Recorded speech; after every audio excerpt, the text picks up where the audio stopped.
Army chief general Syed Asim Munir का कहना है कि पाकिस्तानी अवाम खुसूसन नौजवानों का पाक फौज से इंतहाई मजबूत रिश्ता है।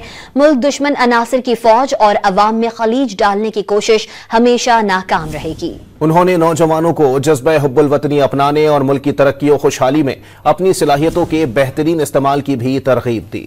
पाकिस्तानी अवाम खुसूसन नौजवानों का पाक फौज से इंतहाई मजबूत रिश्ता है। मुल्क दुश्मन अनासिर की फौज और अवाम में खलीज डालने की कोशिश हमेशा नाकाम रहेगी। आर्मी चीफ ने तलबा से मुलाकात में बैरूनी माहौल के असरात खुसूसन सरहद पार दहशतगर्दी के खतरे पर भी रोशनी डाली। ISPR के मुताबिक army chief general Syed Asim Munir से मुख्तलिफ जामियात के तलबा ने मुलाकात की। इस मौके पर आर्मी चीफ का कहना था कि पाकिस्तानी अवाम खुसूसन नौजवानों का पाक फौज से इंतहाई मजबूत रिश्ता है। मुल्क दुश्मन अनासिर की फौज और अवाम में खलीज डालने की कोशिश हमेशा नाकाम रहेगी। अपने मजहब, तहजीब और रिवायात पर फख्र है। दहशत गर्दी से मुताल्लिक गुफ्तगू करते हुए उनका कहना था कि फितना अल खवारिज की फरसूदा सोच मुल्क पर मुसल्लत नहीं करने देंगे। फितना अल खवारिज किस शरीयत और दीन की बात करते हैं। वाज़ेह किया कि खैबर पख्तूनख्वा बलूचिस्तान के गयूर लोग दहशत गर्दों के खिलाफ आहनी दीवार की तरह खड़े हैं। इस मौके पर आर्मी चीफ ने नौजवानों को जज्बा हुब्बुल वतनी अपनाने और मुल्क की तरक्की और खुशहाली में अपनी सलाहियतों के बेहतरीन इस्तेमाल की तरगीब दे दी। उन्होंने नौजवानों की तवानाई, तख्लीकी सलाहियतों